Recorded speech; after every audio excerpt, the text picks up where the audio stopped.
जय हिंद साथियों, आप सभी का बहुत बहुत हार्दिक अभिनंदन। मैं रतमान सिंह यादव। देखते हैं इस हिंदी के बहुत ही अच्छे क्वेश्चन हम लेकर आए हैं। ये सामान्य हिंदी में से हैं। यदि आप परीक्षा में अच्छा स्कोर चाहते हैं तो इस वीडियो को ज़रूर देखें, एक बार निश्चित देखें और अपने को परखें। हम टाइम व्यर्थ ना करते हुए सीधे टॉपिक पर चलते हैं और चर्चा करते हैं।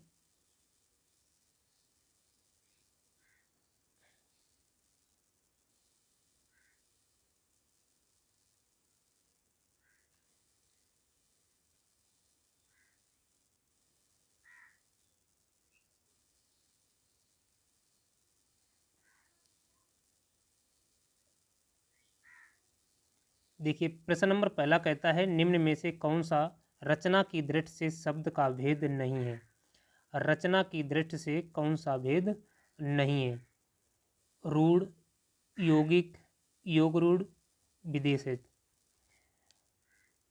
ऐसा कौन सा शब्द है जो रचना की दृष्टि से भेद नहीं है।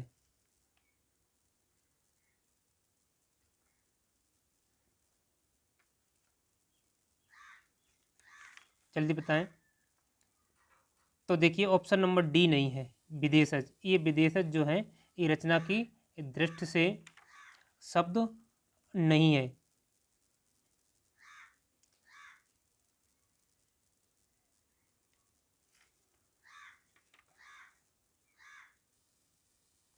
ठीक है, विदेशज जो शब्द है ये रचना की दृष्टि से सही नहीं। और ये तीनों हैं, रूढ़, यौगिक, योगरूढ़, ये रचना की दृष्टि से तीन भेद होते हैं शब्द के।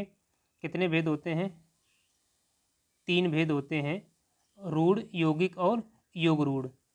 ठीक है। और उत्पत्ति के आधार पर चार प्रकार के होते हैं। जो ये विदेशज है ये किसके आधार पर है? ये उत्पत्ति के आधार पर है। किसके आधार पर है? उत्पत्ति के आधार पर। ठीक है। उत्पत्ति के आधार पर चार प्रकार के माने जाते हैं। ठीक है। अगर आप क्वेश्चन पूछा जाए फिर पांच भी देते हैं। ठीक है। तो उत्पत्ति के आधार पर पांच प्रकार के भी होते हैं, लेकिन आपको चार पर टिक लगाना है। आगे है, हंसी शब्द का तत्सम शब्द क्या होगा। हंसी शब्द का तत्सम शब्द क्या होगा? हस्त होगा, मुस्कान होगा, मुस्कुराहट होगा या हास्य होगा। हंसी शब्द का तत्सम रूप क्या होगा? हंसी शब्द है ये क्या है? ये तद्भव है। ये क्या है? तद्भव है। तो तद्भव का तत्सम रूप बताइए। तो ऑप्शन नंबर डी सही है, हास्य होगा। क्या होगा? हास्य होगा। प्रश्न नंबर 3, उत्पत्ति की दृष्टि से कौन सा शब्द का भेद नहीं है।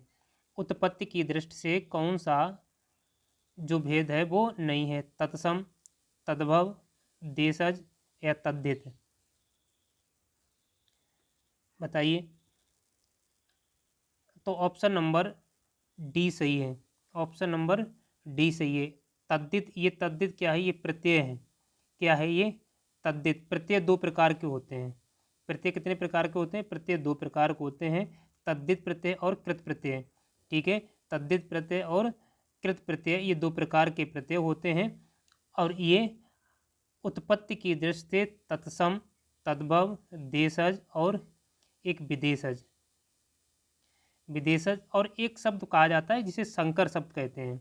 संकर यानी देश और विदेश से मिलकर जो शब्द बनता है वो संकर शब्द। तो ये भी उत्पत्ति के आधार पर, लेकिन इसे रखा नहीं जाता है, लेकिन तौर पर माना जाता है। शिक्षक की आप जो परीक्षा देंगे तो उसमें आप ये चौथा जो सॉरी पांचवा है ये नहीं मानेंगे, केवल चार ही भेद मानेंगे।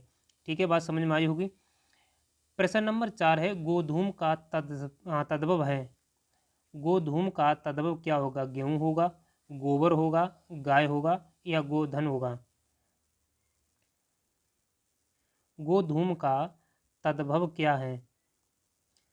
तो गोधूम, पहले तो इसका अर्थ जानना चाहिए। आप अगर अर्थ जान जाएंगे तो समझ लेंगे। गोधूम माने होता है गेहूं, और गेहूं जो है ये तद्भव क्या होता है?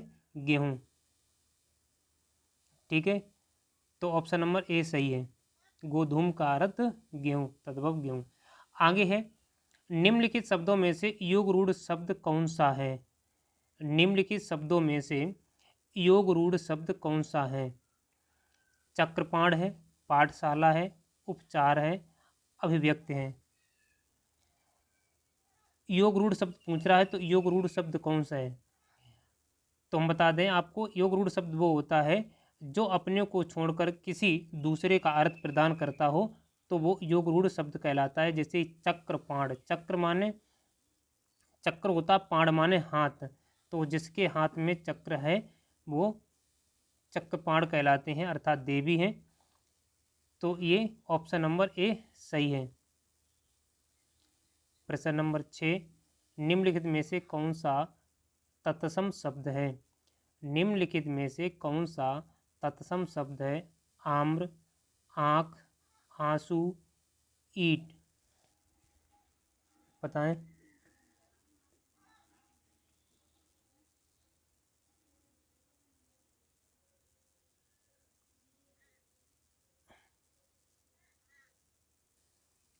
तो तत्सम शब्द आम है, ऑप्शन नंबर ए सही है।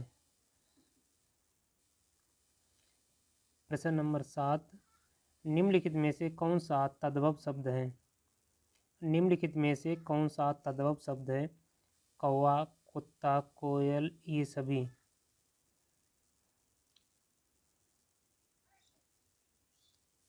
तो ऑप्शन नंबर डी सही, ये सभी हैं। ठीक, कौवा भी तद्भव है, कुत्ता भी तद्भव है और कोयल भी तद्भव है।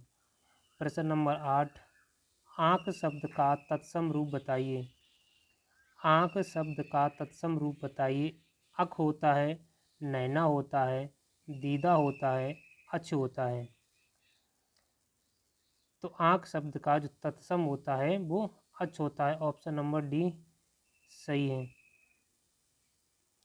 प्रश्न नंबर 9, सखी शब्द का तत्सम रूप है। सखी शब्द का तत्सम रूप है साखी, शाखा, साक्षी, राखी। सखी शब्द का तत्सम रूप, तो सखी शब्द का तत्सम रूप है साक्षी का है, साक्षी रूप सखी का है। प्रश्न नंबर 10, निम्नलिखित शब्दों में से कौन सा शब्द योग रूढ़ शब्द है? निम्नलिखित शब्दों में से कौन सा शब्द योग रूढ़ शब्द है? विद्यालय, लंबोदर, स्वर्ण, नीतवान।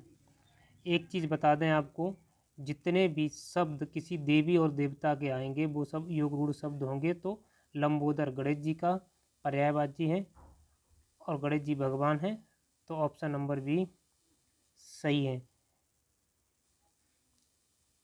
प्रश्न नंबर 11, निम्नलिखित शब्दों में से कौन सा तत्सम शब्द है?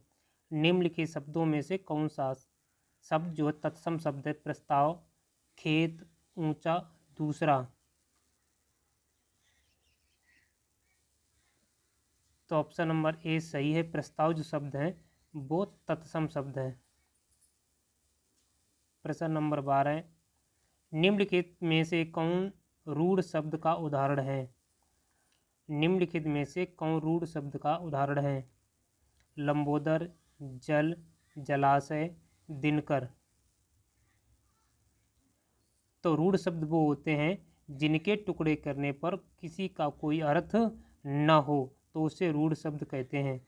ठीक है, तो जैसे यहाँ ये शब्द है दिया हुआ है जल प्लस, तो जा का अर्थ और ला का अर्थ कोई शब्द अर्थ ना हुआ, तो इसीलिए ऑप्शन नंबर बी सही है, रूढ़ शब्द है। रूढ़ उसे कहते हैं जिसके टुकड़े ना हो सकें।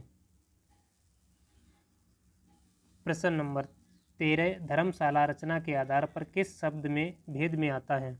धर्मशाला जो शब्द है वो रचना के आधार पर किस शब्द में आता है? रूढ़ में, यौगिक में, योग रूढ़ में, इनमें से कोई नहीं। तो धर्मशाला जो है धर्म के लिए शाला यौगिक शब्द है। ऑप्शन नंबर बी सही है। प्रश्न नंबर 14, निम्नलिखित शब्दों में से कौन सा शब्द देशज नहीं है? डिबरी, पोखर, डोर, पुष्कर।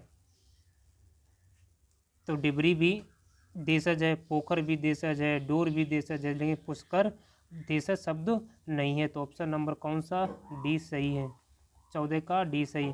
प्रश्न नंबर 15, निम्नलिखित शब्दों में से देशज है निम्नलिखित शब्दों में से देशज है सुंदर, अंगूठा, फटाफट, साइकिल। तो देखिए देशज शब्द वो होते हैं जो जैसे चटपट, फटपट, फटाफट, गटागट, जूता, लठैत, ये सब देशज शब्द होते हैं। तो इसमें फटाफट जो शब्द है वो देशज शब्द है। ऑप्शन नंबर सी सही है। प्रश्न नंबर 16, आदमी कैसा शब्द है? आदमी कैसा शब्द है? तद्भव है, देशज है, विदेशी है, तत्सम है। बताइए आदमी किस प्रकार का शब्द है? तो आदमी जो शब्द है ये विदेशी शब्द है। ऑप्शन नंबर सी सही है। प्रश्न नंबर 17, निम्न में से कौन एक तत्सम शब्द है? निम्न में से कौन एक तत्सम शब्द है? चांद, चंद्रमा, चंदा, चंद। तो अब 17 का ऑप्शन नंबर बी सही है। चंद्रमा जी है ये तत्सम शब्द है। प्रश्न नंबर 18, निम्न में से कौन एक तद्भव शब्द है?